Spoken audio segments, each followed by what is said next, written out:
Lorsque tout s'accélère, lorsque la France est défiée, comment la machine de l'État fait-elle face?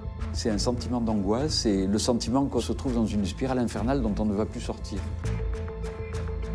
Dans le fumoir, au départ, tout le monde s'observe. Le contrat étant, aucune information ne sort du fumoir, mais tout est diffusé à l'intérieur du fumoir. Révéler les enjeux, les décisions, les acteurs et les actes qui comptent. Pour moi, ce qui est évident, c'est que Francky a été sacrifié. Révéler ce qui ne se raconte jamais, c'est maintenant, dans Cellule de crise.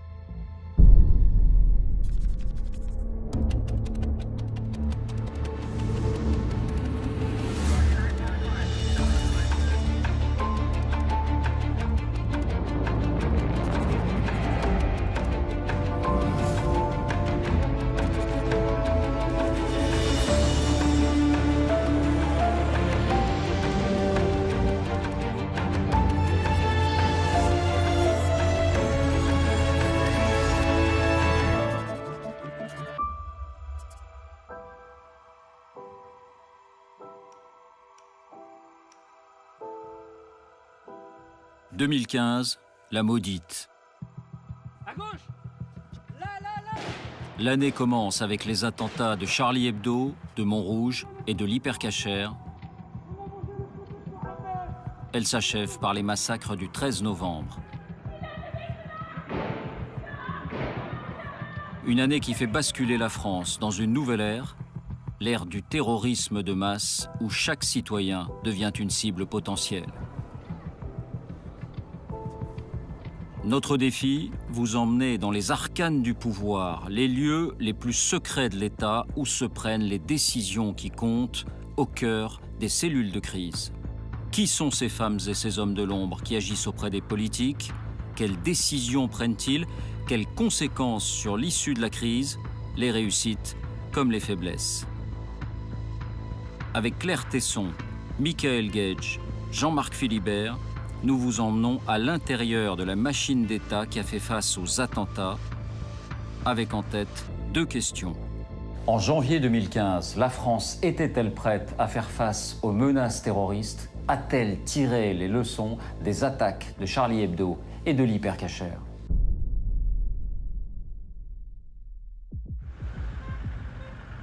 Dans le 11e arrondissement, la voiture des frères Kouachi file sur le boulevard Richard-Lenoir. Elle s'engage rue Nicolas Appert et se gare devant le numéro 10, l'adresse de Charlie Hebdo. Les terroristes armés de Kalachnikov sont juste devant l'entrée. Ils vont pourtant mettre plus de 10 minutes avant d'atteindre leur cible. Ils ne savent pas où sont les locaux du journal dans ce vaste bâtiment.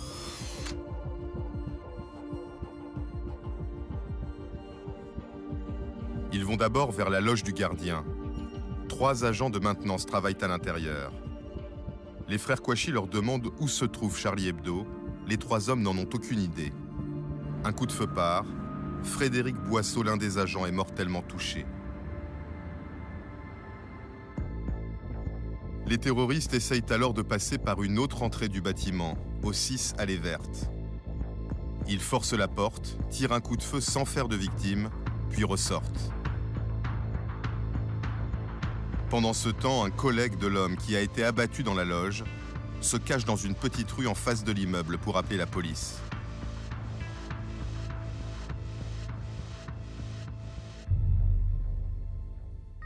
Il compose le 17. L'appel arrive à la préfecture de police de Paris, au standard de police secours.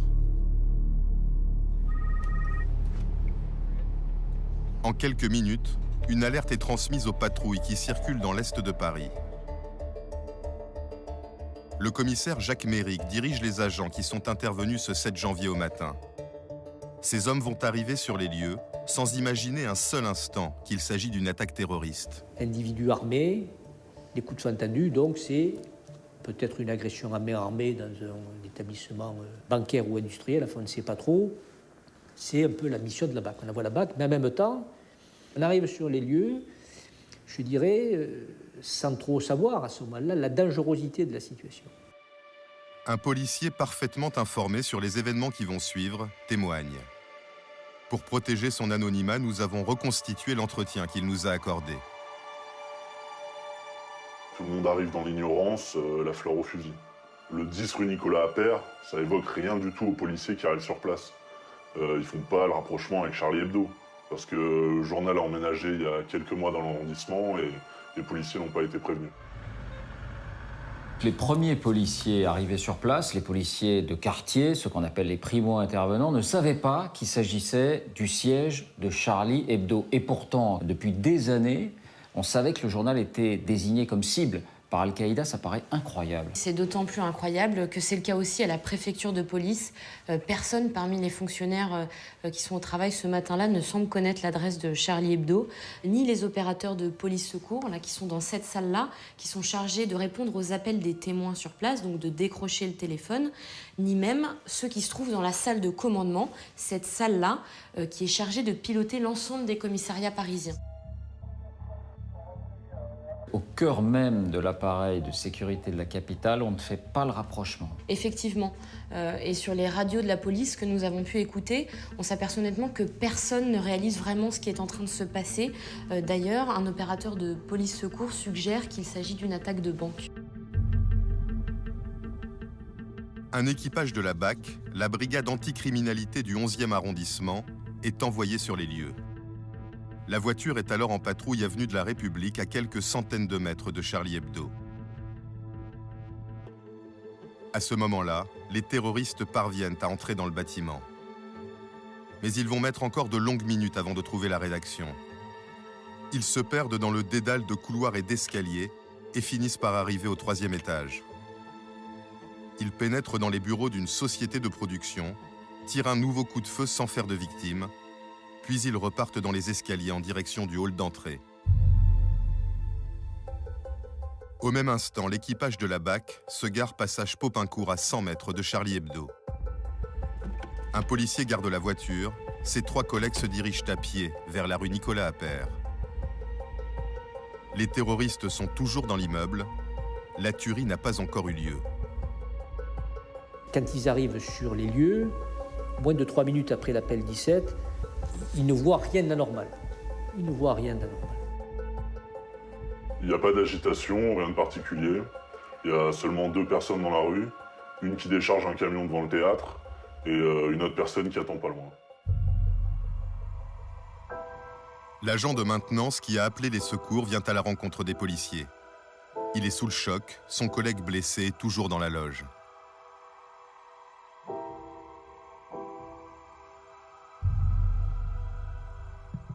Dans l'escalier, les frères Kouachi prennent en otage Coco, une dessinatrice de Charlie Hebdo. Ils lui ordonnent de les conduire à la rédaction du journal. À l'extérieur, l'un des 3 policiers de la BAC passe alors un appel radio pour informer ses collègues du secteur. Nous avons pu écouter ce message, le voici reproduit au mot près.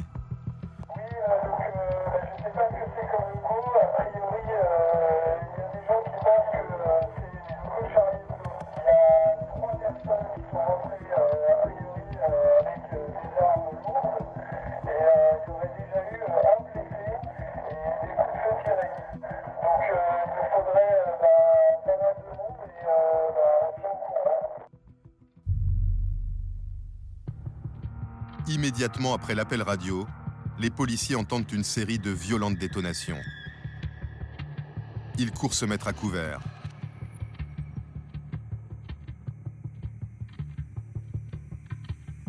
L'un d'entre eux se positionne dans l'allée verte. Un autre dans cette rue piétonne. Le 3e, une policière, se met en embuscade au coin de cette rue.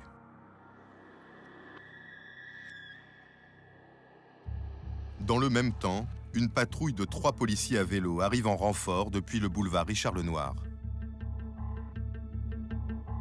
Les terroristes ne sont pas encore sortis du bâtiment, ils sont sur le point de sortir.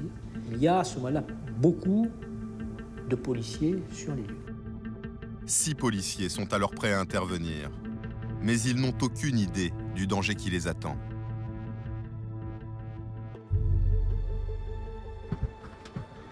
Réfugié sur le toit de l'immeuble, un journaliste d'une agence de presse voisine de Charlie Hebdo tourne ces images.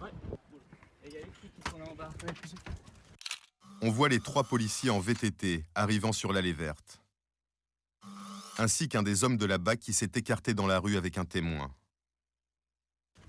À ce moment précis, les frères Kouachi sortent sur le trottoir. Voici la scène vue sous un autre angle. Les policiers à vélo se retrouvent presque nez à nez avec les tueurs, qui les prennent alors pour cible.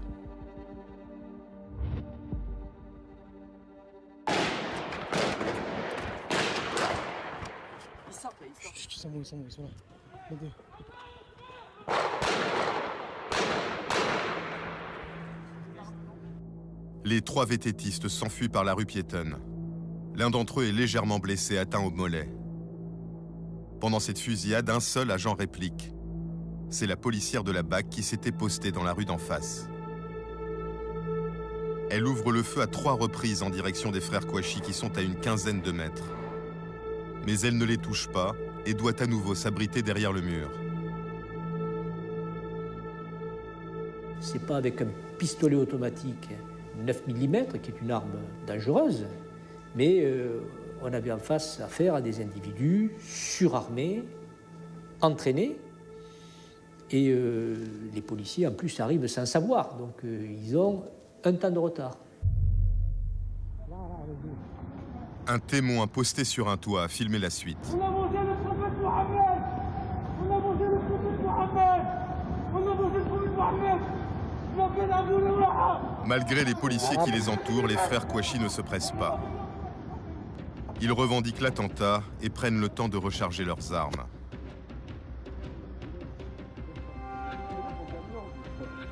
Au même instant, l'agent de la BAC dissimulé dans l'allée verte essaye d'alerter par radio ses collègues du secteur.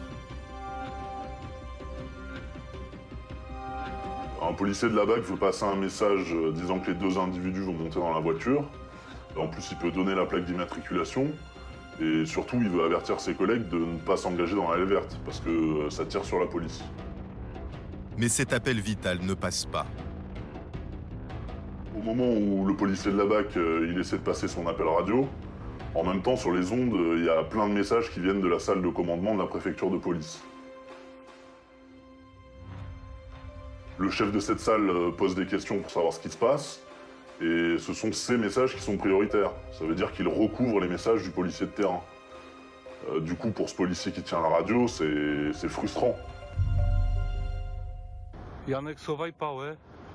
Quand les frères Kouachi s'enfuient par l'allée verte, une voiture de police arrive face à eux.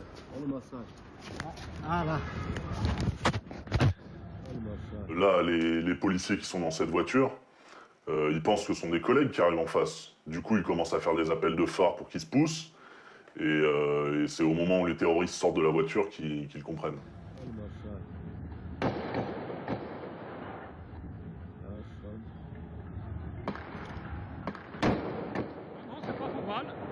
On ne le voit pas sur l'image, mais dans la voiture de police, 2 agents ripostent.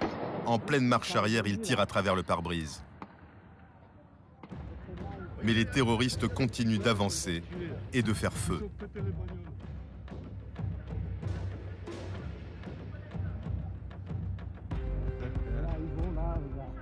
Un autre policier tente alors de les arrêter.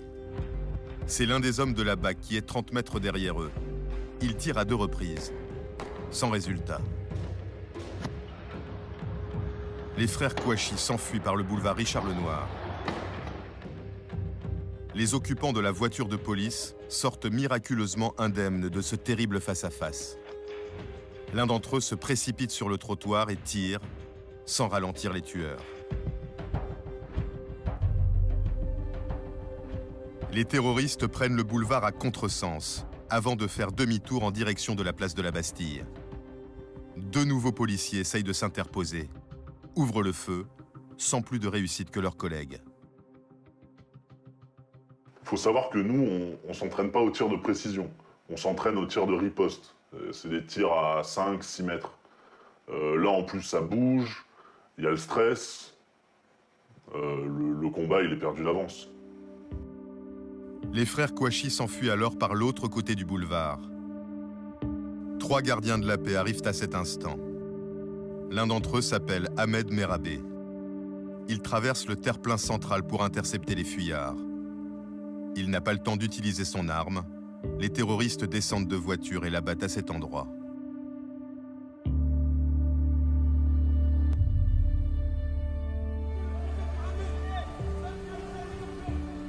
Les frères Kouachi viennent d'assassiner 12 personnes en plein Paris. Ils s'enfuient en fonçant dans les rues de la capitale. Une seule voiture de police est alors derrière eux. Il y a une poursuite qui est assurée par un véhicule qui donne d'ailleurs des éléments très précis sur la direction de fuite. C'est une policière au volant d'un véhicule de transport de détenus qui passait là par hasard. Mais la Citroën noire roule trop vite et la sème, place de la République. Les frères Kouachi vont alors parcourir plusieurs kilomètres dans l'Est parisien sans que la police ne les retrouve. Ils ont un tour d'avance, tout simplement. Ils ont un tour d'avance, tout simplement. Les derniers policiers qui les ont vus, je vous rappelle qu'il y en a un qui l'a payé de sa vie. Hein. Donc ils ont pu partir parce qu'ils ne sont pas à vue de la police et qu'il n'y a pas tout simplement de course-poursuite. Même les 1200 caméras de vidéosurveillance parisienne ne servent alors à rien. Dans la salle de commandement de la préfecture, plusieurs opérateurs sont pourtant alertés et cherchent la voiture noire sur leurs écrans. Mais tout va trop vite. La caméra ne permet pas, il n'y a que dans les films qu'on voit ça, la caméra ne permet pas, là, instantanément, de savoir où ils sont pour diriger des forces de police.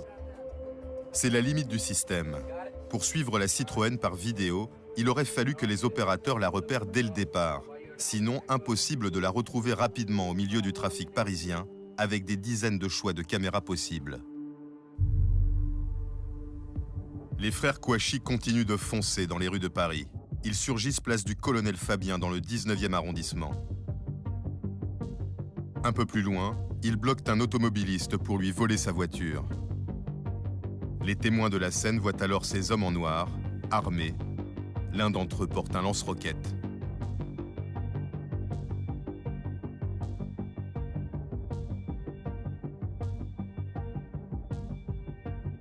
Avec ce nouveau véhicule, les terroristes sont anonymes dans la circulation.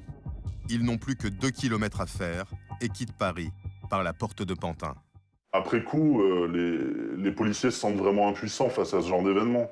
On n'est pas du tout préparé, on n'est pas équipé, donc c'est pas le casse-pipe, mais presque.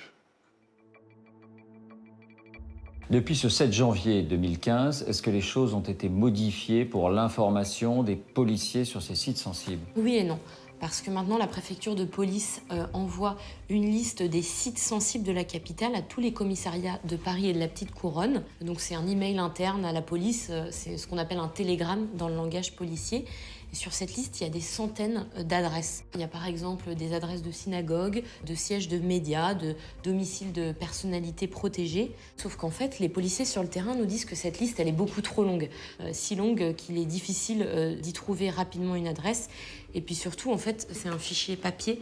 Il n'y a pas de fichier informatisé, donc ça serait quand même plus pratique. Ce que révèlent aussi ces événements, c'est le grand embouteillage pour les ondes radio. C'est-à-dire que les messages des policiers qui sont sur le terrain, les policiers qui savent ce qui se passe, ne sont pas prioritaires. Est-ce que là-dessus aussi, les choses ont bougé depuis? Les policiers de terrain n'ont toujours pas la priorité.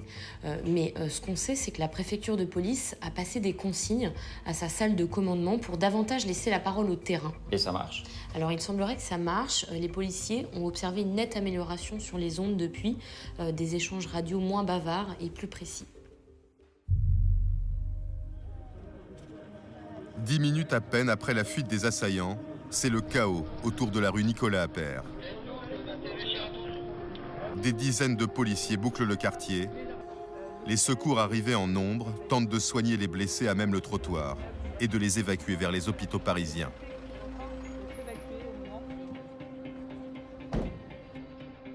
Le procureur de la capitale, François Molins, est parmi les premiers sur place pour diriger les investigations. En quelques années, ce haut magistrat de 62 ans est devenu le visage de l'antiterrorisme en France. Il a mené les enquêtes sur Mohamed Merah ou Mehdi Nemmouche et sera l'interlocuteur des médias du monde entier après les attentats du 13 novembre. Mais c'est après l'attaque de Charlie Hebdo que le grand public le découvre. Quand je suis rentré dans la salle de rédaction devant les corps de tous ces malheureux, j'ai eu un instant de recueillement, hein, je garde pour moi. Mais après, il faut reprendre le dessus. Et quel que soit ce qu'on peut penser, il faut être professionnel. Première étape des investigations, l'analyse de la scène de crime. Il y a encore très peu d'informations sur ce qui vient d'arriver. Combien de terroristes? Quel scénario d'attaque? Même le nombre et l'identité des victimes ne sont pas encore connus. Le patron de la police judiciaire parisienne, Bernard Petit, vient en personne superviser les 25 policiers en charge des premières constatations. C'est un moment assez dramatique, lourd, où vous n'avez aucun droit à l'erreur. Tous les enquêteurs, le gars de l'identité judiciaire qui fait un boulot terrible, humainement parlant, et en même temps très important. Le gars de la crime qui commence à essayer de comprendre par où ils sont rentrés, comment ils ont fait, pourquoi ils ont tiré tout de suite, comment, etc. Tout le monde se met une pression, tout le monde. L'immense émotion que suscite l'attentat complique le travail des enquêteurs, notamment l'identification des corps. Pour les policiers, ça n'est pas la priorité.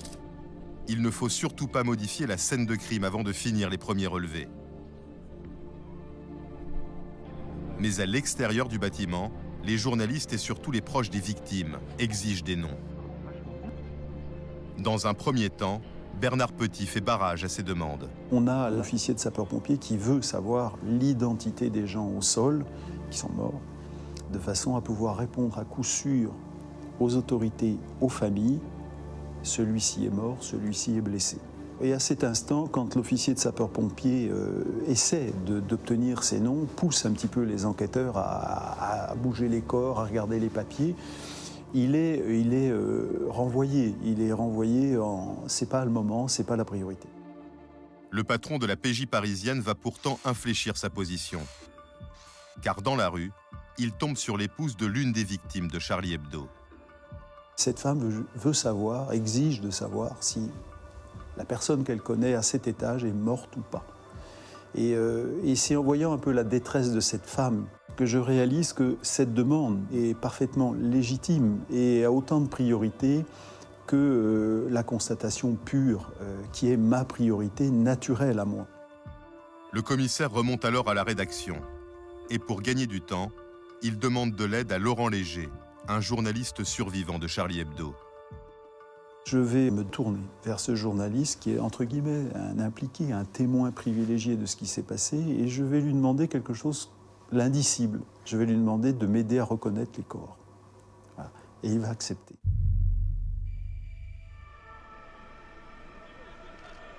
En plus de l'enquête, la police parisienne a une autre urgence à gérer. Elle doit absolument sécuriser le quartier. Il y a, dans des événements comme ça, le risque de surattentat. On pouvait avoir, dans la rue, une voiture piégée. Ça pouvait très bien se concevoir et s'imaginer. Un risque d'autant plus inquiétant que de nombreux dirigeants politiques sont attendus sur les lieux. À commencer par le premier d'entre eux, le président de la République. Ce matin-là, François Hollande se rend très vite rue Nicolas Appert. Il a été prévenu directement par l'une de ses connaissances, chroniqueur à Charlie Hebdo, le docteur Patrick Pelloux. Arrivé au journal juste après l'attentat, il a prodigué les premiers soins à ses collègues, puis il a appelé l'Élysée. J'ai alerté le secrétariat du président. J'ai dit c'est affreux, ils sont tous morts, c'est un carnage. Je voyais un acte de guerre. Je pense que j'alertais le chef des armées, quoi. Et on m'a passé le président et qui a dit j'arrive. Voilà.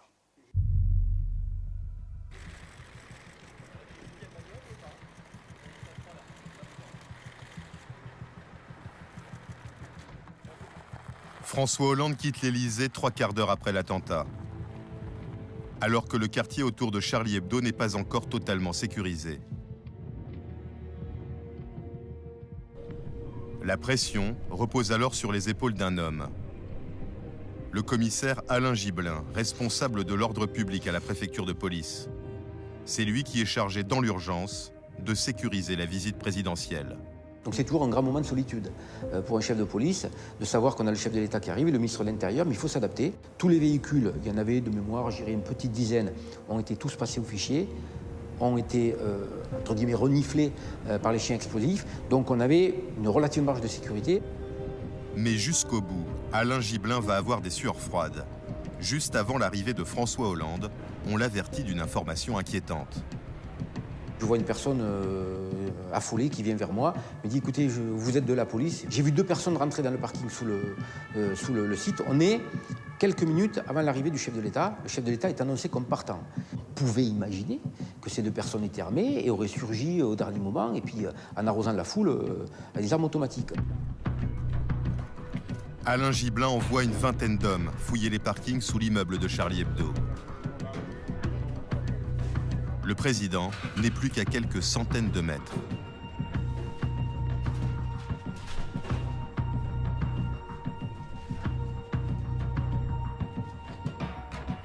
Et je peux vous dire que lorsque j'ai vu arriver mon officier qui ressortait avec ses troupes des parkings, quelques minutes, voire quelques secondes avant qu'on m'annonce l'arrivée et la dépose du président de la République au PC Police, c'est des moments de stress. Les policiers n'ont rien trouvé de suspect dans les parkings, même si les 2 inconnus n'ont pas été identifiés.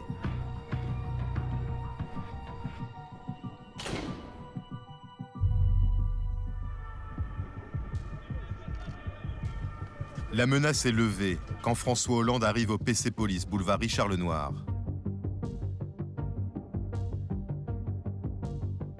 Le président doit marcher une centaine de mètres pour atteindre la rue Nicolas Appert. Il retrouve sur place le ministre de l'Intérieur Bernard Cazeneuve et la maire de Paris, Anne Hidalgo. Le président a été dissuadé de venir aussi vite, mais je pense qu'il a eu raison de venir. On arrive et bien sûr, alors les policiers se mettent à l'endroit des douilles pour éviter qu'on ne vienne marcher à ces endroits-là. Donc ils nous disent pas là, pas là. Pour le président, cette arrivée rapide est un acte politique. Alors que les médias sont déjà présents en masse, il est le premier à s'exprimer sur l'attentat. Il y a une attente quand même très forte d'informations. Et donc on se dirige avec lui vers les caméras et il prend la parole. Dans ces moments-là, il faut faire également bloc. Montrer que nous sommes un pays uni, que nous savons réagir comme il convient.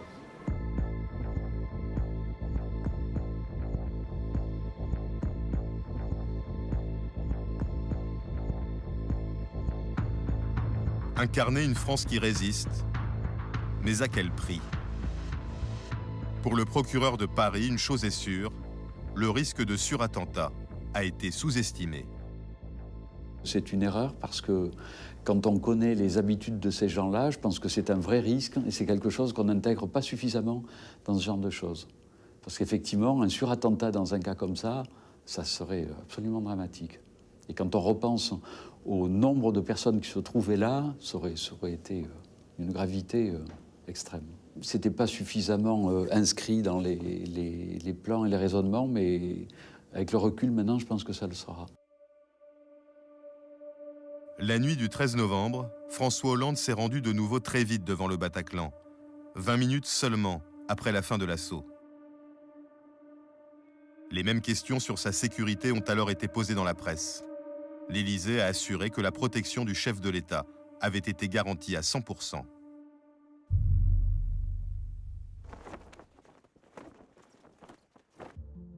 Dans moins d'une heure, débute à l'Élysée la première cellule de crise au sommet de l'État.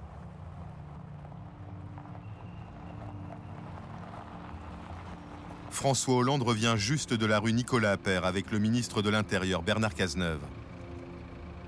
Monsieur le Président, s'il vous plaît, est-ce que vous parlerez aux Français ce soir?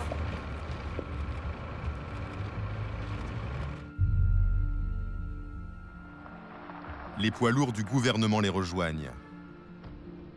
Jean-Yves Le Drian, le ministre de la Défense. Laurent Fabius, celui des Affaires étrangères. Ou encore la garde des Sceaux, Christiane Taubira. D'autres personnalités moins connues du grand public sont également convoquées. Le général Denis Favier dirige la gendarmerie. Jean-Marc Falcon, la police nationale. Au centre, un maître espion, Patrick Calvar, patron de la DGSI, la Direction générale de la sécurité intérieure. Ses services, 3500 fonctionnaires, sont en première ligne dans la lutte antiterroriste. L'autre grand dirigeant du renseignement français arrive à son tour. Bernard Bajolet, spécialiste du monde arabo-musulman, numéro 1 de la DGSE, la Direction générale de la sécurité extérieure. Ces 5000 agents surveillent le monde pour défendre les intérêts nationaux. Ces hommes vont devoir rendre compte d'informations sensibles. Conseillers influents et hauts fonctionnaires complètent le tour de table. 20 personnes en tout réunies autour du chef de l'État. Le contenu de tels échanges reste habituellement secret. Là, on est au cœur de cette réunion. C'est la première cellule de crise au sommet de l'État. Elle commence 3 heures, moins de 3 heures après l'attaque. Que savent, que disent les chefs du renseignement? Eh bien, regardez, ils sont là, installés en bout de table. Patrick Calvar, le patron des services intérieurs, et à ses côtés, Bernard Bajolet, le chef des services extérieurs. À ce stade, ces hommes restent très prudents. Est-ce que les attentats ont été commandités par Daesh ou par Al-Qaïda?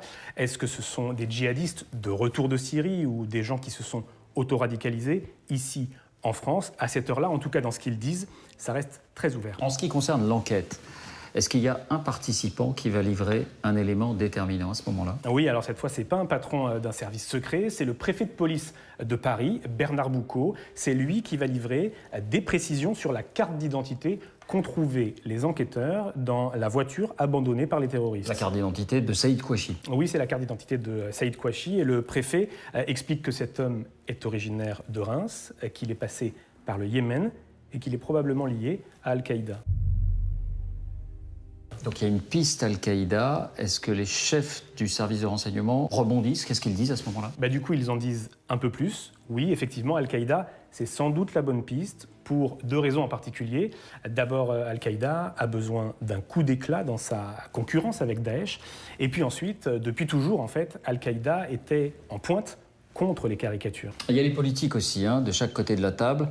Alors on imagine que François Hollande prend la parole, évidemment, mais est-ce que d'autres politiques s'expriment eux aussi? Alors oui, bien sûr, ils prennent tous la parole, mais il y en a un en particulier, Laurent Fabius, le ministre des Affaires étrangères, qui va aborder une question très sensible. Il glisse simplement quelques mots, il s'interroge sur les critiques qui pourraient venir quant à la protection des organes de presse, et en particulier celle de Charlie Hebdo. Et que répond François Hollande? Alors le président, qui a été sur place, fait quand même remarquer que 2 policiers sont morts pour protéger Charlie Hebdo. Ouais, l'enjeu est important. Derrière, il y a une question clé.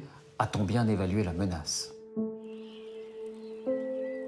Dans la campagne normande, une victime des attentats de janvier est persuadée que la menace a été gravement sous-évaluée.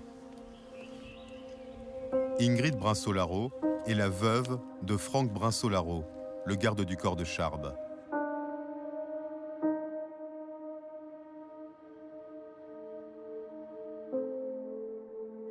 Le couple s'était marié il y a juste 3 ans et avait commencé à restaurer cette vieille ferme. Le 7 janvier, Ingrid apprend l'attentat par les médias. Elle appelle directement le ministère de l'Intérieur. On passe une personne, un monsieur, et on me dit que Franck est mort. Voilà. C'est pas réel. C'est pas réel, c'est pas possible, quoi. On a une vie. À 10h du matin, on a une vie. Moi, j'avais Franck au téléphone, on échangeait sur les travaux. Il me disait qu'il était en train de boire un café en bas de la rédaction de Charlie. Et 2 heures après, en fait, tout ça n'existe plus.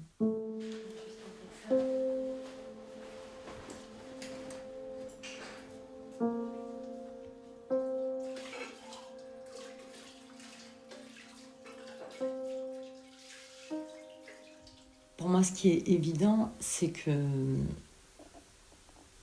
Francky, il a été sacrifié. Il n'avait aucune chance de s'en sortir, quoi. Et je pense que n'importe quel professionnel le savait. Franck Brinsault-Larreau avait 48 ans. Policier d'élite du SDLP, le service de la protection. Il avait servi sur des terrains de guerre, en Afghanistan ou au Congo, escorté des ambassadeurs et des juges antiterroristes. Il protégeait Charb, l'une des personnalités les plus menacées de France, depuis un peu plus d'1 an. Et il se sentait vulnérable. C'était une mission qui était dangereuse. L'une des missions les plus dangereuses, en fait. Au service. Lui me parlait des difficultés, des dysfonctionnements de son service. Et il trouvait le dispo très léger. Il savait que s'il y avait attaque terroriste, il savait que ce ne serait pas avec des couteaux et voilà, que ces gens-là seraient lourdement armés. Ça, il le savait, il me l'avait dit. Et il m'avait dit qu'il n'aurait aucune chance.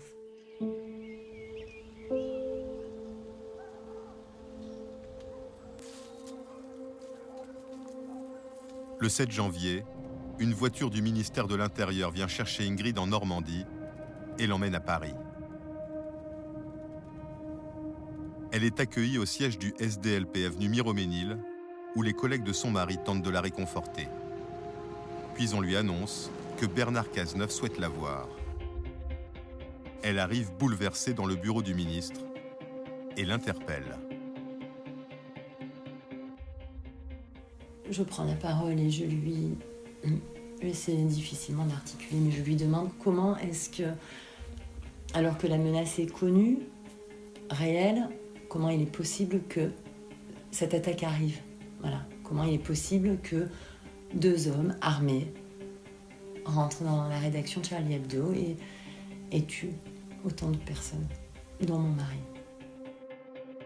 Bernard Cazeneuve répond qu'il est alors trop tôt, qu'il n'a pas assez d'informations. Mais il assure à Ingrid qu'elle aura des explications. Elle les attend toujours. Ingrid Brinsault-Larreau nous dit qu'elle attend toujours. Pourquoi c'est aussi sensible ?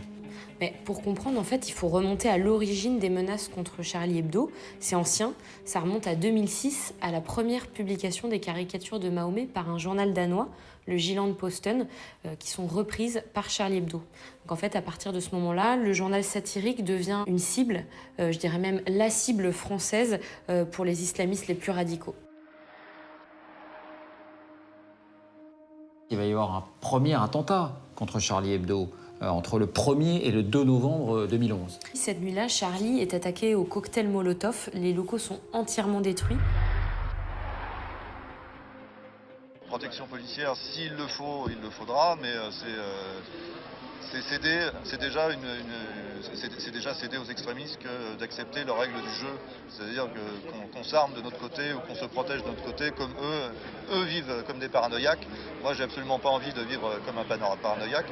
Et je sais que j'ai plus de chances de me faire renverser par une voiture à Vélib dans Paris que de me faire assassiner par un musulman intégriste, parce qu'en France, il y en a très peu. Cet attentat serait survenu quelques heures plus tard en pleine conférence de rédaction.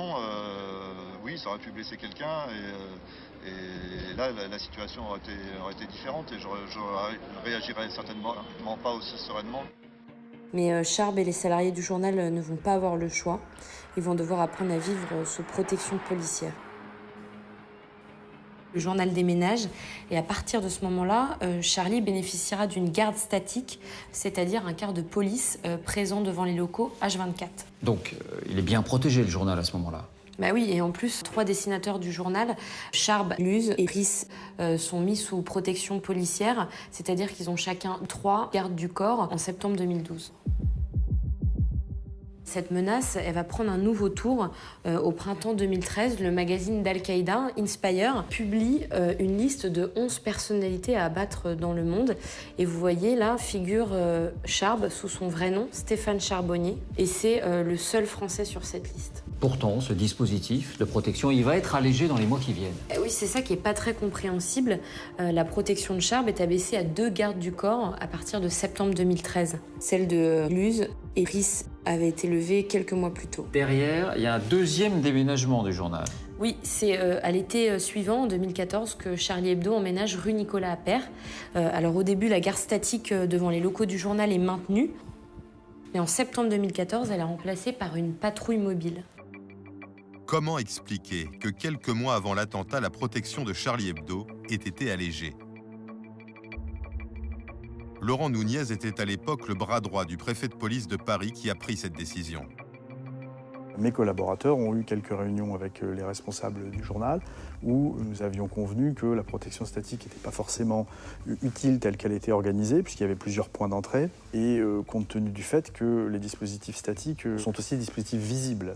Donc voilà, protection dynamique, ça permet de surprendre, et on tourne à échéance extrêmement régulière, puisque de mémoire, je crois que la fréquence des passages, c'était toutes les 30-40 minutes, et d'ailleurs le matin des faits, on avait eu 2 ou 3 passages. Ce choix révèle-t-il une mauvaise évaluation de la menace? La question se pose aussi pour le dispositif autour de Charb. Pourquoi est-on passé de 3 gardes du corps à 2 à partir de septembre 2013? Là-dessus, le règlement est très clair. C'est le ministre de l'Intérieur qui décide de maintenir ou d'alléger une protection rapprochée. De toute évidence, le ministère de l'Intérieur, sur cette question de la protection, il n'est pas très à l'aise. Il faut savoir qu'au début de notre enquête, le ministère de l'Intérieur nous a ouvert ses portes. On a pu réaliser plusieurs interviews de hauts fonctionnaires, mais c'est à partir du moment où on a commencé à poser des questions sur la protection que les portes se sont refermées. Tous nos tournages ont été annulés et le ministre de l'Intérieur lui-même, Bernard Cazeneuve, a refusé de nous répondre. Ingrid Brunceau-Larot a posé ces mêmes questions aux autorités. Depuis, elle se sent mise à l'écart. Plusieurs cérémonies officielles en mémoire de son mari ont eu lieu sans elle ni ses enfants. Ils n'ont pas été invités. Il va falloir à un moment donné que je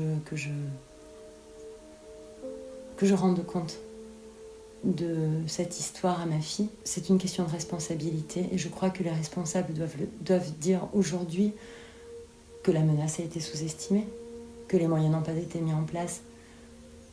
Je crois que c'est ce qu'on lui doit. Je crois que c'est ce qu'on nous doit et ce qu'on doit à mes enfants, à ma fille.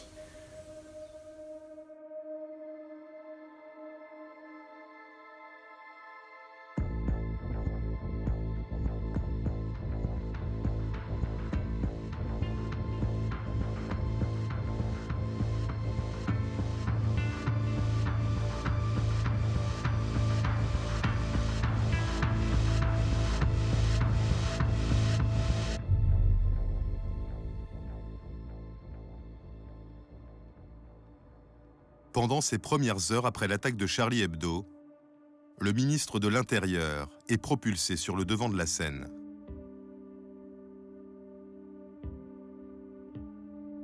L'ancien maire de Cherbourg, Bernard Cazeneuve, était jusque-là un membre discret du gouvernement.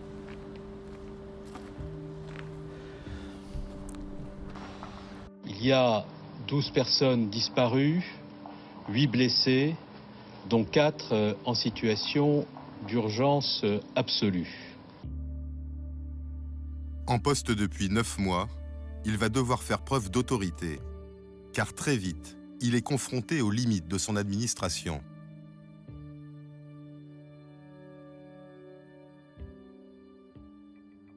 À commencer par le secteur le plus important en matière d'antiterrorisme, le renseignement.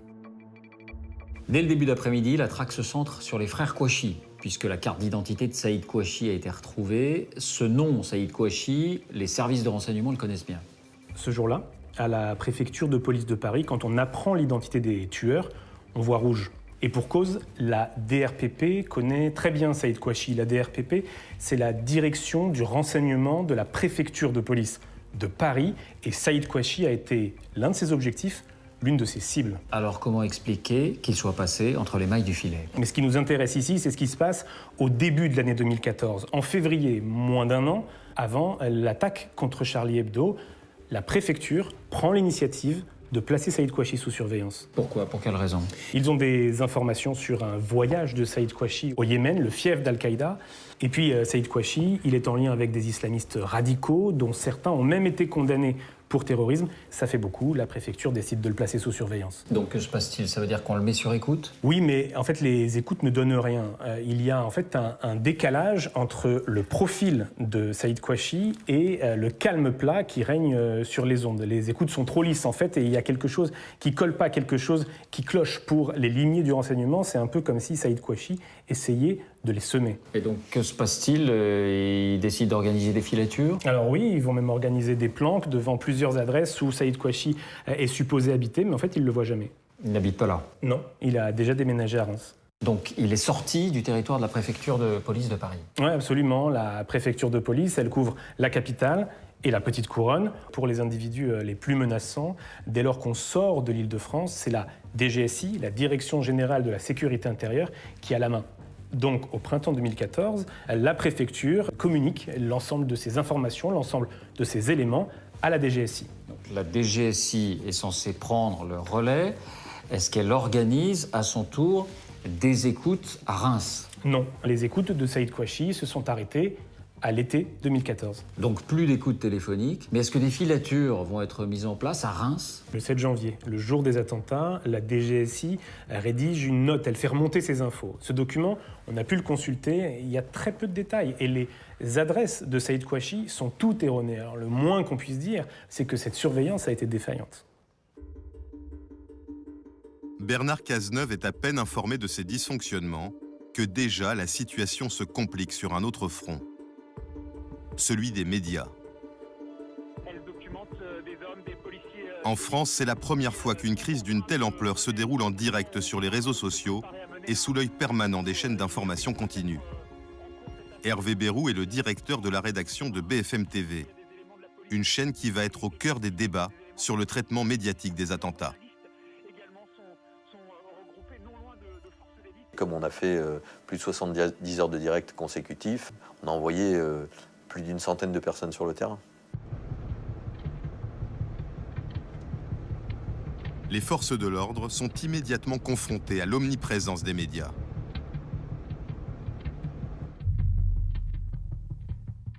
Le RAID, le groupe d'intervention de la police, est envoyé à Reims sur la trace des frères Kouachi. Le patron de l'unité, Jean-Michel Fauvergue, est dans le convoi. Les journalistes, nous, on les a vus très tôt, puisqu'on les a vus, on franchissait le péage de l'autoroute, le premier péage de l'autoroute, ils étaient déjà là, sur des motos. Et je me demandais ce qu'ils faisaient là, ces journalistes. Comment se fait-il que ces gens-là nous suivent tels des paparazzis et ne laissent pas travailler tranquillement, au risque de faire capoter les affaires? Et quand on est arrivé sur Reims, le commissariat de Reims, c'était encore pire. On aurait dit un départ du Tour de France avec des journalistes partout. C'était très surprenant.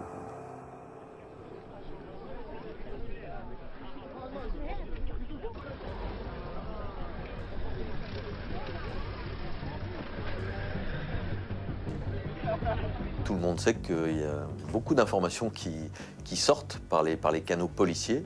Et de fait, nos journalistes à BFM TV, mais les journalistes de nombreuses rédactions audiovisuelles et presse écrite, ont l'information que le soir, il y aura une intervention du RAID à Reims. Ce qui fait qu'au moment où le RAID est en place à Reims, les journalistes, eux aussi, sont en place.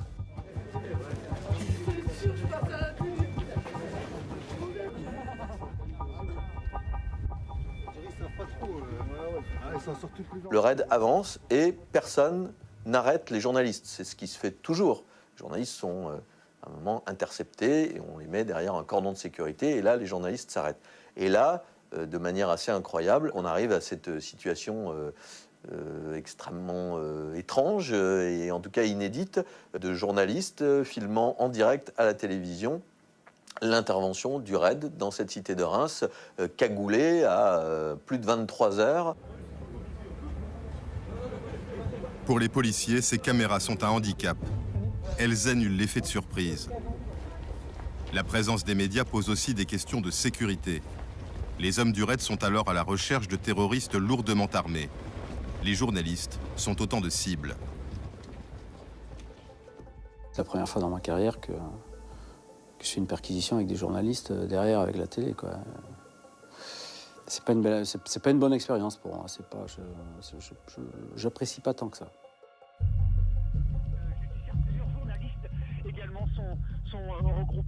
Pour Bernard Cazeneuve, ces images sont une nouvelle preuve de défaillance de ses services. Ce soir-là, il prend une mesure inédite. Dans ce quartier de la Croix-Rouge, ici à Reims, où on voit plusieurs dizaines d'hommes postés devant plusieurs entrées. C'est un moment important. Tous ces responsables, ces hauts responsables, le ministre de l'Intérieur, Bernard Cazeneuve, va les réunir dans une pièce située au rez-de-chaussée du ministère de l'Intérieur. Cette salle, on l'appelle le fumoir. D'habitude, c'est une simple salle de réunion. Là, elle va devenir la cellule de crise. Il y a ces fuites dans les médias. Et ça, Bernard Cazeneuve, il n'aime pas du tout. Il va donc falloir centraliser et maîtriser la communication. Et puis surtout, plus important encore, Bernard Cazeneuve se rend compte que ses propres services ne partagent pas leurs informations entre eux. C'est les éternelles rivalités entre les différentes maisons du ministère de l'Intérieur. Et Cazeneuve constate que chacun essaye un peu de tirer la couverture à soi, alors qu'on est en pleine traque. Donc il les recadre ? Oui, face à ces grands directeurs, face à ces chapeaux à plumes, comme les appellent certaines de nos sources, eh bien Bernard Cazeneuve va piquer une colère froide. Alors évidemment, c'est une colère calculée, une colère pensée pour asseoir son autorité. En substance, il leur dit maintenant, vous allez travailler ensemble, vous allez partager vos informations et vous sortirez de cette salle uniquement lorsqu'on aura neutralisé les terroristes. Ce qui s'est dit au fumoir reste aujourd'hui encore couvert par le secret défense.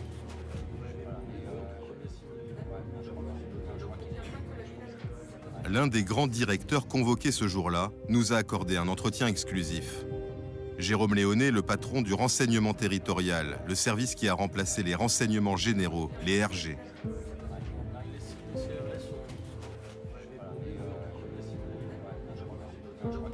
On vient d'une situation qui était une situation qui n'était pas satisfaisante, de cloisonnement, de concurrence. Et je crois que la volonté du ministre de l'Intérieur, dans un moment dramatique, où il fallait absolument montrer à l'opinion publique que tout le monde faisait front, sa volonté, et il l'a marqué à chaque fois lors de sa présence au fumoir, c'était de faire en sorte que toutes les informations soient diffusées. Je veux dire, le contrat étant, aucune information ne sort du fumoir, mais tout est diffusé à l'intérieur du fumoir. Dans le fumoir, au départ, tout le monde s'observe. Puis très rapidement, au gré des messages qu'on peut passer, au gré des informations que chacun donne, que chacun échange, chacun jauge la capacité de l'autre à répondre à une demande, la rapidité avec laquelle on y répond, la sincérité de la réponse. Enfin bref, très rapidement, c'est devenu un lieu d'échange comme je n'en avais que très très rarement connu. Lors de ces premières heures au fumoir, on pilote bien sûr la traque des terroristes. Mais une autre menace est prise très au sérieux. Celle d'un nouvel attentat commis par des complices des frères Kouachi.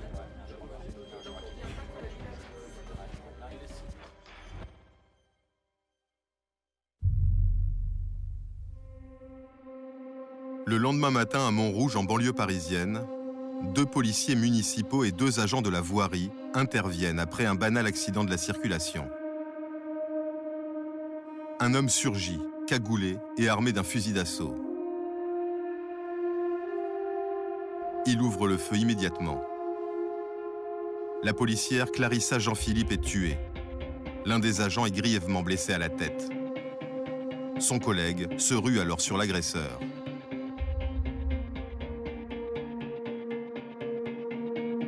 Il va être accroché par un agent qui est aux côtés de cette jeune femme et qui va se battre avec lui, et qui va se battre courageusement, sans armes, et qui va quand même le mettre en difficulté.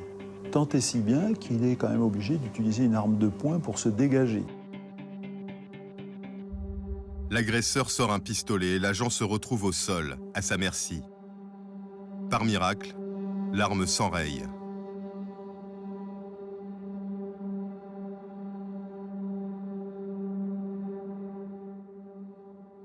Le tueur fait volte-face et s'enfuit en courant.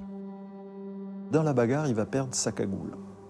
Voilà. Donc à partir de là, évidemment, on a une description des témoins qui décrivent cette personne, qui nous donnent un signalement, ce qui est quand même très très précieux.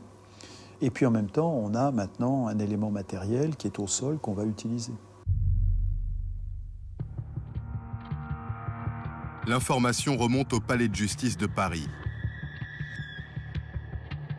Pour le parquet antiterroriste, c'est un nouveau front qui s'ouvre.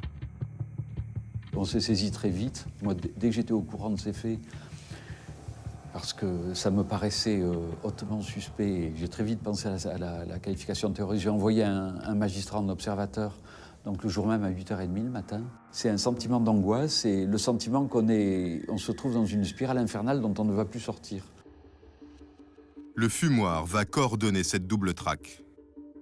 3 tueurs sont dans la nature, prêts à frapper de nouveau. La caméra du réalisateur Serge Moati a pu saisir des instants de vie du fumoir pendant les heures qui vont suivre.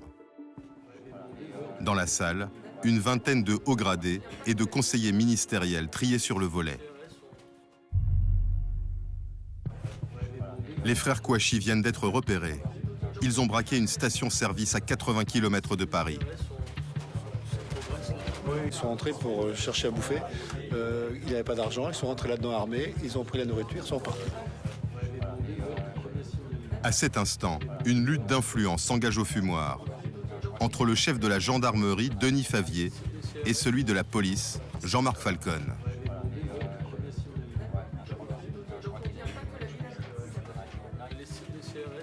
On a vu que Bernard Cazeneuve a recadré ses troupes, gendarmes et policiers, pour qu'ils travaillent ensemble, sauf qu'à ce moment-là, Jean-Marc, ça coince encore. Il faut bien comprendre que l'attentat à Charlie, il a eu lieu à Paris. Donc on est en zone police. Ça veut dire que le directeur général de la police nationale, Jean-Marc Falcon, lui, il va réclamer au ministre un droit de suite. C'est-à-dire qu'il veut très clairement que ce soit ses troupes, la police, et notamment l'unité d'élite, le RAID, qui continuent de traquer les 2 fugitifs. Sauf que là, on est en zone rurale, on est à Villers-Cotterêts. On est en zone rurale. En zone rurale, ça veut dire qu'on est en zone gendarmerie. Et du coup, les gendarmes ne l'entendent, eux, mais pas du tout de cette oreille. Ce qu'ils réclament, c'est que ce soit les forces d'élite de la gendarmerie, le GIGN, qui prennent en charge la traque des 2 fugitifs. GIGN, force d'élite de la gendarmerie, RAID, force d'élite de la police. Alors, qui va trancher? Comment ça va se régler? Il y a un homme qui va mettre tout son poids dans la balance. Cet homme, c'est lui. C'est le général Denis Favier. C'est le patron des 100 000 gendarmes du pays. Mais surtout, c'est quelqu'un avec une aura extraordinaire. C'est l'ancien patron du GIGN. C'est lui qui commandait l'assaut contre l'Airbus d'Air France à Marignane en 1994. Et lui va convaincre Bernard Cazeneuve de la nécessité de confier le commandement de la traque des 2 frères Kouachi au GIGN. Et donc c'est le GIGN qui va prendre en main l'opération? Les ordres de Bernard Cazeneuve, ils sont très clairs. Le RAID et le GIGN doivent travailler main dans la main. Ils doivent se déployer côte à côte dans la traque des frères Kouachi.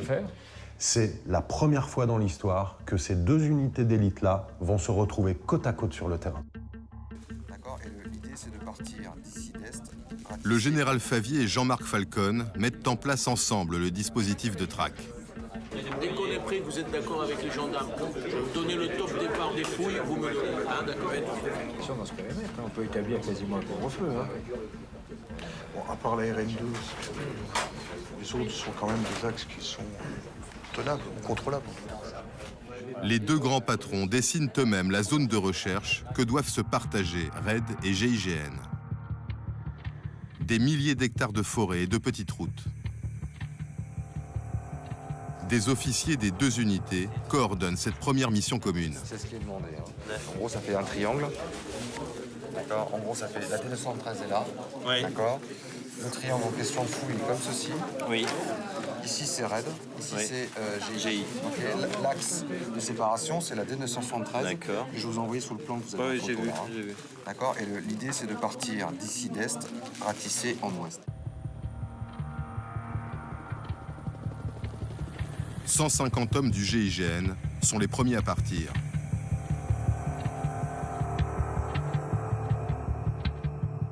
Alors on est en hiver, la nuit tombe relativement tôt. On a devant nous 5 heures. 5 heures utiles, 2 jours, pour fouiller l'ensemble du terrain. C'est un secteur qui est rural, très boisé, avec des maisons forestières. Et c'est un secteur qui est difficile à fouiller. 120 hommes du RAID et du GIPN, le groupe d'intervention régional de la police, investissent à leur tour la zone de recherche.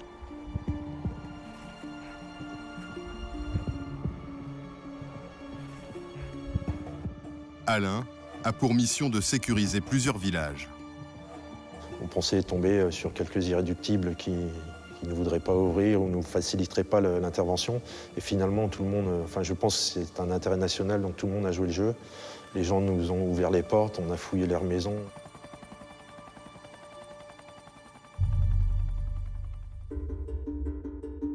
À la préfecture de police de Paris, l'enquête sur l'agression de Montrouge connaît une avancée décisive.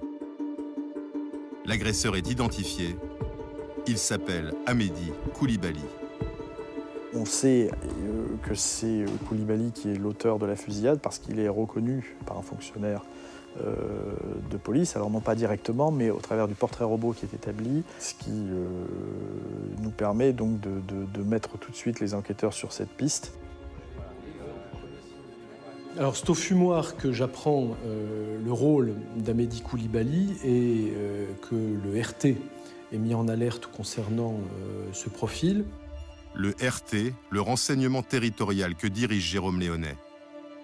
Le RT peut notamment expliquer qu'Amédi Koulibaly est un ancien de tel quartier, où il avait attiré l'attention à l'époque où il était encore, j'allais dire, seulement un délinquant de droit commun, et où là, on peut essayer de retrouver la trace de gens qu'il a connus, de gens qui l'ont fréquenté.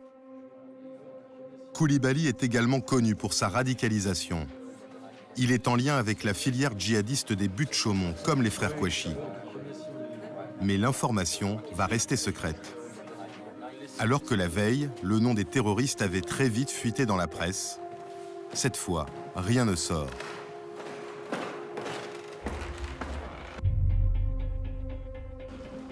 Devant les journalistes, Bernard Cazeneuve détourne l'attention. Aucun élément ne permet à ce stade d'établir un lien entre ces deux événements. La stratégie, laisser les enquêteurs travailler en toute discrétion. Koulibaly lui-même ne sait pas qu'il est très activement recherché. Il va y avoir plusieurs points, plusieurs endroits, des domiciles, des vieux domiciles, des parents, l'ami, la compagne, etc. Il y a plusieurs domiciles à casser, il y a plusieurs colonnes d'assaut à faire. Et donc oui, je passe au salon fumoir un peu avant pour avoir les dernières nouvelles des autres directions, des autres services, où ils en sont. Est-ce qu'il y a eu un élément nouveau avant que les miens enfilent les cagoules, prennent les boucliers et aillent casser les portes. Mais Amédi Koulibaly est bien caché à Gentilly, au sud de Paris. Il a loué discrètement un 2 pièces dans ce pavillon, quelques jours avant de passer à l'acte.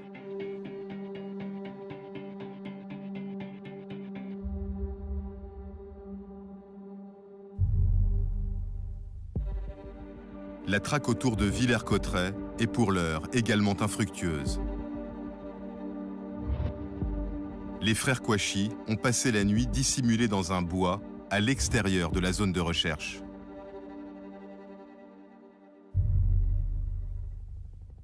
Le dispositif vient d'être allégé. Les hommes du GIGN sont en train de plier bagages quand la traque reprend. On reçoit un appel du terrain en nous disant « Il vient y avoir un carjacking au sud de notre zone ». Les frères Kouachi viennent de braquer une automobiliste pour lui voler sa voiture à 30 km de là. L'ensemble du dispositif de la gendarmerie se referme alors sur eux. Les axes de fuite des frères Kouachi sont immédiatement connus. Les hélicoptères partent immédiatement en traque derrière. Et c'est la même chose sur le dispositif routier. Ils vont tomber sur des barrages au fur et à mesure qui vont les conduire vers le secteur de Dammartin. Là, en fait, en l'arrivée sur Dammartin, ils vont tomber sur des gendarmes. Et donc là, ils prennent sur la gauche et se retrouvent dans la zone industrielle. Les frères Kouachi se garent finalement devant une imprimerie.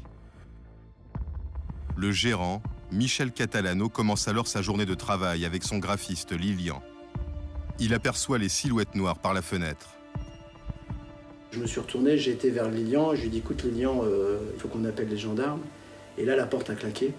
Et j'ai compris qu'il était trop tard, donc là, instantanément, j'ai dit à Lélian, écoute, cache-toi, écoute ton portable. Et je me suis dirigé vers l'escalier. Le graphiste se cache dans un petit meuble sous un évier. Son patron fait face aux agresseurs. Je pensais que j'allais mourir. J'ai tout de suite pensé que c'était fini, donc je suis parti vers eux pour lui laisser le maximum de temps pour se cacher. Ils sont arrivés en face de moi, ils se sont levés, et puis droit devant moi, ils m'ont dit « Vous nous reconnaissez ?» J'ai dit « Oui, oui ». Ils m'ont dit à ce moment-là de téléphoner à la gendarmerie. Une patrouille de gendarmes départementaux est la première sur place. Un homme et une femme qui vont se mettre en embuscade à quelques mètres de l'entrée. Chérif Kouachi sort alors de l'imprimerie et crible de balles leur voiture.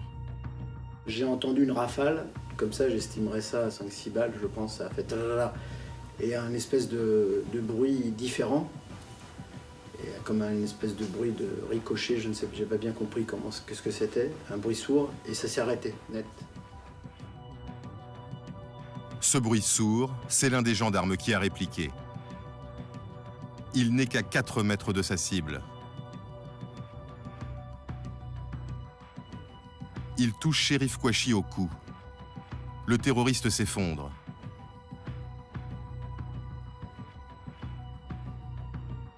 Mais la blessure n'est que superficielle. Chérif Kouachi rentre dans l'imprimerie. Les gendarmes se replient en attendant le GIGN.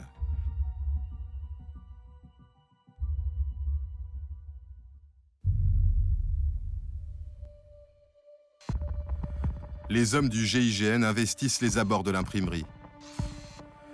Leur premier objectif, entamer une négociation avec les terroristes. La vie du patron de l'imprimerie et celle de son employé sont en jeu. On est prêt à lancer des contacts avec l'imprimerie, par téléphone, etc. On n'a pas le temps de le faire. On n'a pas le temps de le faire parce que les médias le font avant nous. À la rédaction de BFM, les journalistes savent déjà que les frères Kouachi sont retranchés quelque part dans la zone industrielle. Ils appellent chaque entreprise pour obtenir un témoignage. On finit par appeler l'imprimerie en question, le téléphone décroche, et là, l'un de nos journalistes pose la question en disant « Voilà, on me dit qu'il se passe quelque chose dans votre zone industrielle, peut-être dans votre entreprise, etc. » Et à ce moment-là, la personne lui répond « Oui, je suis Chérif Kouachi ». Et évidemment, là, on bascule dans toute autre chose. Chérif Kouachi revendique la tuerie au nom d'Al-Qaïda au Yémen. Et il se vante d'avoir trompé les services de renseignement.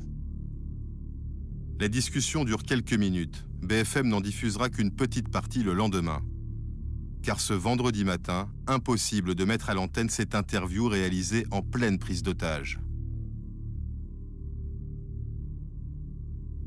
Je manque de ressort sur ce qu'il faut faire à ce moment-là. Voilà, je me dis, il faut prévenir quelqu'un, mais qui? Enfin voilà, les choses se bousculent un peu dans ma tête. Je me dis, je vais appeler Manuel Valls. Donc j'appelle Manuel Valls sur son portable, et lui me dit, évidemment, j'en appelle à votre responsabilité, ne faites pas état de ce coup de téléphone à l'antenne, évidemment ne diffusez pas ce qui a pu être dit dans cette conversation. Évidemment, c'était notre intention. BFM envoie l'interview au PC de crise qui s'est installé à Dammartin.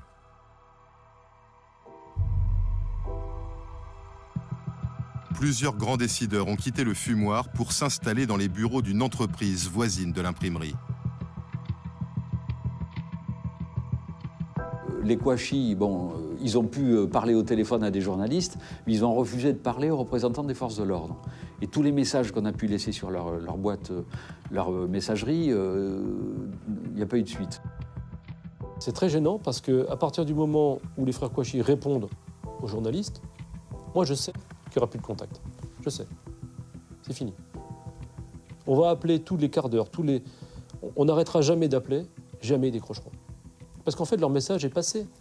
Donc on n'a pas pu engager la moindre possible négociation avec eux. C'est un vrai problème. À l'intérieur de l'imprimerie, Michel Catalano est en face-à-face depuis près de 2 heures avec les terroristes. Il discute avec eux et finit par les convaincre de le libérer. J'ai eu le sentiment qu'ils allaient pas me laisser partir, mais j'ai pas voulu regarder en face ce qui allait arriver, je pense, parce que j'ai continué à marcher calmement, je me suis mis devant la porte. Face à lui, un groupe avancé du GIGN, protégé par un véhicule blindé. Les gendarmes le mettent en joue. J'ai levé les mains, j'ai dit je suis un otage, et j'ai commencé à marcher vite pour partir. Et là j'ai entendu couchez-vous, je tire, première sommation. Donc j'ai continué, parce que dans mon esprit je me suis dit s'ils sortent derrière moi, que je suis couché au milieu de la cour, je pensais qu'il fallait que je m'éloigne. Donc j'ai continué un peu plus loin, j'ai entendu couchez-vous, je tire, deuxième sommation. Et j'ai continué, et j'ai entendu tirez pas, c'est monsieur Catalano. Michel Catalano apprend au GIGN que son employé Lilian est caché dans l'imprimerie. Les hommes de Laurent, le chef d'intervention, entrent en contact avec lui. Mais ils ne prennent pas ses réponses pour argent comptant. On sait que c'est lui qui communique avec nous par texto, mais il se peut qu'il soit sous la menace. C'est pas impossible que quand il communique avec nous, il soit sous la menace d'une arme. Donc c'est une hypothèse qu'on ne ferme pas. On a à un moment donné conçu l'idée de l'exfiltrer. Il faisait 1 ou 2 mètres, il ouvrait une fenêtre et il sautait. Il partait tout de suite et il était effectivement hors de portée des terroristes. Le problème, c'est qu'il y avait un risque effectivement à sortir de sa cache. Les terroristes étaient dans la pièce à côté. Ils auraient suffi qu'au moment où ils sortaient, ils viennent et ils le voient. Et ça aurait pu très très mal se passer. Le directeur de la gendarmerie, Denis Favier, supervise en personne le siège de l'imprimerie. Lui qui a dirigé le GIGN prépare l'inéluctable assaut. À aucun moment, la reddition des frères Kouachi ne nous paraît crédible. Parce que je vous l'ai dit, toutes les analyses que nous avons pu faire, tous les retours d'expérience que nous avons faits de ce genre de crise, impliquant des personnages, j'allais dire, embrigadés, radicalisés, comme les frères Kouachi, nous savons que l'issue est une issue, j'allais dire, morbide. C'est la mort. Ils vont partir en tant que combattants, en tant que shahids. Monsieur Catalano nous dit dès le matin, quand on le débriefe, ils ont dit ça allait se terminer là. Ils vont tuer le GIGN. Amédi Koulibaly vient de tuer 3 personnes au magasin Hypercacher Porte de Vincennes. Il retient de nombreux otages. Le raid, qui était en soutien du GIGN à Dammartin, fonce vers Paris. C'est la première fois en France qu'on a à gérer 2 scènes de la sorte. C'est jamais arrivé. C'est très angoissant, c'est évident. On ne sait pas comment ça va terminer, quoi. Le convoi du raid est stoppé sur le périphérique parisien. L'axe est complètement bloqué à cause de l'attaque Porte de Vincennes. On a descendu des voitures et on frappait au carreau des gens pour que les voitures s'écartent le plus possible de manière à ce qu'on puisse passer. Déjà, à faire la circulation, ça fait longtemps que ça ne m'était pas arrivé. Les gens étaient très surpris, mais je pense qu'ils comprenaient le truc parce qu'ils suivaient les actualités à la radio. Il y en a qui sortaient des voitures, ils applaudissaient, étaient pro-police, allez-y. Voilà, enfin, c'était une ambiance, une atmosphère un peu particulière. On a même eu d'ailleurs, deux motards civils qui sont passés devant et qui nous ont ouvert la route. Et on a pu cheminer jusqu'à la porte de Vincennes avec du mal, mais on est arrivé.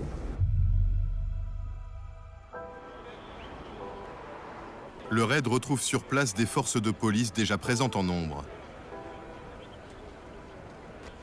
C'est le patron de la PJ Bernard Petit qui dirige le dispositif.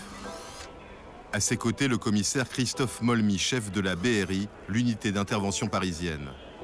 Ces hommes sont déjà déployés autour de l'Hypercacher.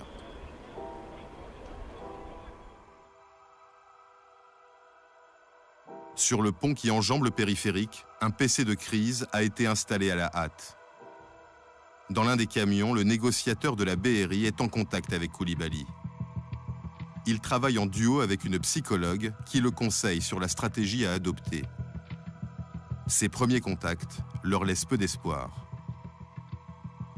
Le négociateur, qui est quelqu'un de très réservé, de très prudent dans ce qu'il dit, laisse quand même entendre que le preneur d'otage ne réclame rien pour lui. Ne négocie pas sa sortie ni rien, paraît soucieux plutôt de ce qui se passe ailleurs, et notamment à Danemartin, et que des temps sont consacrés à la prière. La maire de Paris, Anne Hidalgo, est au PC depuis les premières minutes de la prise d'otage. Les négociateurs fatiguent Koulibaly en le faisant parler, en essayant de voir, mais ils ont vu qu'il n'y avait pas une once d'humanité chez le personnage.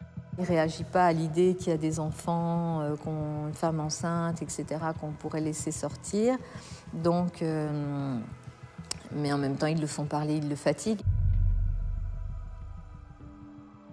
Amédi Koulibaly a déjà tué 4 personnes. Il retient 10 otages au rez-de-chaussée du magasin. 6 autres se sont réfugiés au sous-sol, dans la chambre froide. Parmi eux, une mère et son bébé de 10 mois. Le terroriste menace de tuer tout le monde si le GIGN intervient à Damartin. La situation à l'hypercachère est prioritaire à cause du nombre d'otages. Sur ces images tournées par le RAID, les policiers étudient les plans du magasin en prévision d'un assaut d'urgence. Et après, dans l'issue, des gondoles. 4 gondoles. On est en face d'un individu hyper radicalisé, qui est, à mon avis, déterminé, bâton de dynamite, 2 Kalachnikov. Okay. Il semblerait qu'il soit seul. Oui. Mais on n'exclut pas l'hypothèse d'un deuxième, parce qu'on a vu le deuxième. Okay. Mais il semblerait qu'il soit seul. D'après les otages qu'on a eu au téléphone, certains en tout cas, ils parlent d'un seul. Voilà. 19 otages à peu près. En haut, en bas, répartis, on ne sait pas comment. Et possibilité éventuellement d'une ouverture de porte. Si on ouvre cette porte, il faut qu'on rentre. Les 2 chefs d'unité commencent immédiatement des plans, un plan A, un plan B, pour les assauts. Donc tout ça est déjà en route. Moi, je sollicite l'autorisation. Elle ne vient pas tout de suite. Cette autorisation, seul François Hollande peut alors la donner.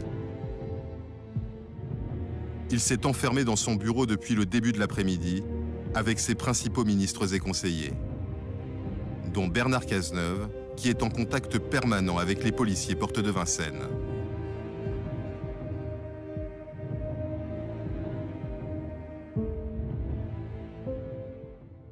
Le ministre, dans un premier temps, va me demander d'attendre, parce qu'il dit c'est court. Est-ce qu'on a bien négocié? C'est court. L'autorité politique, comme l'autorité judiciaire, eux, préfèrent s'assurer, veulent être sûrs que la négociation a bien été poussée jusqu'au bout. Mais la situation semble de plus en plus désespérée. Comme en témoignent certains proches des otages qui aident alors la police.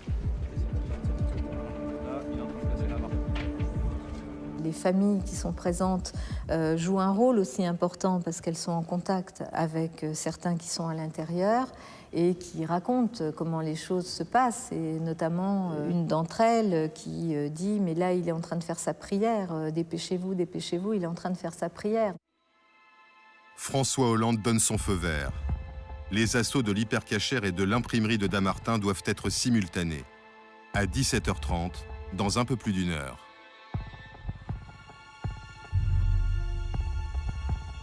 Mais les frères Kouachi vont mettre en échec cette stratégie. On est déjà en fin d'après-midi, alors qu'on ne les a jamais ni vus ni entendus jusque-là. Une porte qui s'entrouvre, la porte d'entrée principale qui s'entrouvre. Est-ce que c'est eux? Est-ce qu'ils sont seuls? Est-ce qu'ils sont avec l'otage? Tout est possible. Est-ce qu'ils veulent sortir? Est-ce qu'ils veulent simplement observer? On ne sait pas, mais on sent qu'il y a quelque chose qui va se passer. Quelques minutes après, juste un peu avant 17h, les 2 frères sortent.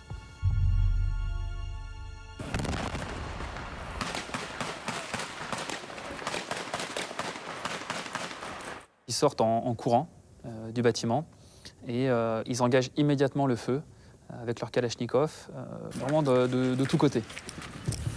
Les télés sont tenues à distance de la fusillade. Le GIGN encercle alors les terroristes. Des hommes sont devant l'entrée, d'autres dans l'allée qui jouxte l'imprimerie. Un petit groupe est même sur le parking juste derrière eux. Il y a aussi des snipers sur les toits.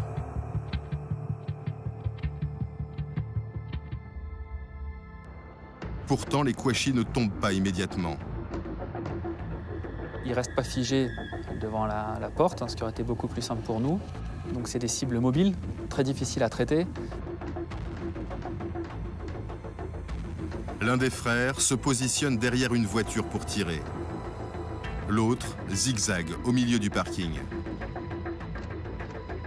Ils ont des attitudes de combattants, ils essayent de se poster, ils essayent de tirer en protection. C'est des attitudes de personnes préparées et ultra déterminées. Après 20 secondes d'affrontement, les terroristes résistent encore. Ils sont équipés de gilets pare-balles aussi, donc ça met quelques secondes pour les neutraliser. Il y en a un qui tombe une première fois, qui se relève, donc ils sont quand même vraiment déterminés. Les frères Kouachi sont morts, atteints par une dizaine de balles chacun. Le GIGN libère l'employé de l'imprimerie qui est resté caché pendant plus de 8 heures à quelques mètres des terroristes.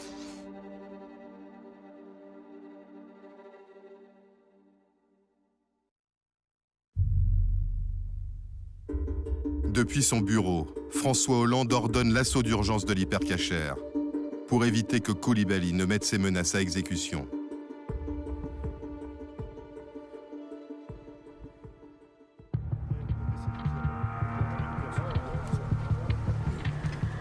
Quand vous voyez ces hommes qui mettent le casque et qui partent, et vous vous dites, quoi qu'il arrive, dans 5 minutes, ça sera fini. Quoi qu'il arrive, ça vous chope les tripes.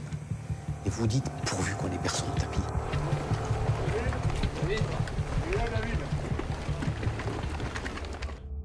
Alain est numéro 1 de sa colonne. C'est lui qui va devoir rentrer le premier dans le magasin. Juste avant de partir sur l'intervention, on se regarde avec les copains et on se serre la main et on sait que voilà quoi, on sait qu'il faut y aller. Et donc il y a quelque chose de très fort, mais en même temps il n'y a pas de parole. Tout se passe dans les yeux. Donc voilà, avec les copains, on se regarde, on se serre la main et puis on dit allez c'est parti, on y va. Le plan prévoit que la BRI lance l'assaut. Elle doit attaquer par la porte arrière de l'hypercachère qui a été barricadée par Coulibaly. Tout repose alors sur le travail des artificiers.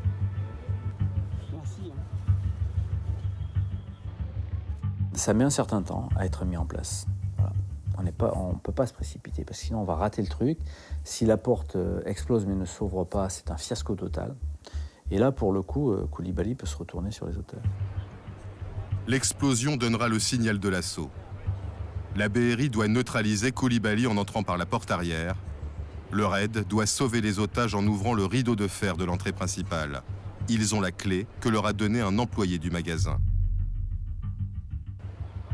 « 17 minutes après l'assaut de Dammartin, la BRI passe à l'action. Mais les policiers restent bloqués devant l'entrée. Coulibaly a placé des palettes de nourriture entre lui et la force d'intervention. Voici la suite en temps réel.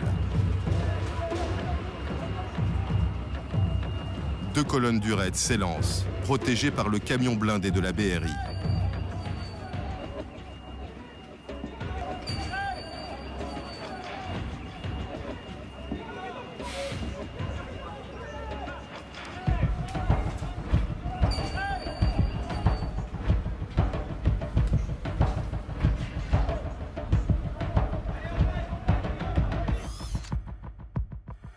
Quand le rideau se lève, j'essaye de prendre le maximum d'informations, de visualiser le maximum de choses.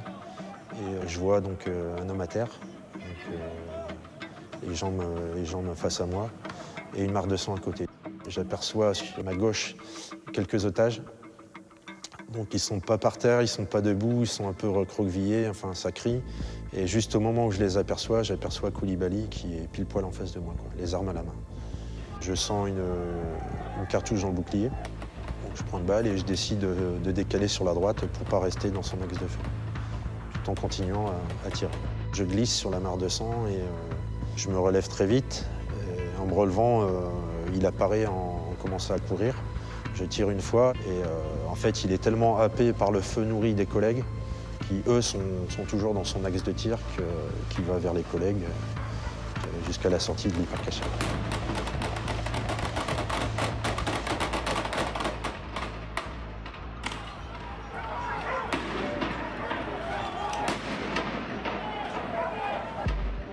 L'assaut a duré moins de 2 minutes.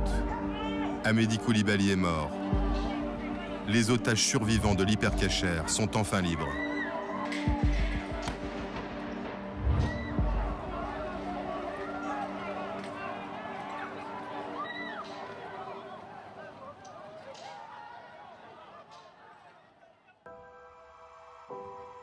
Dimanche 11 janvier, une immense émotion populaire envahit la place de la République.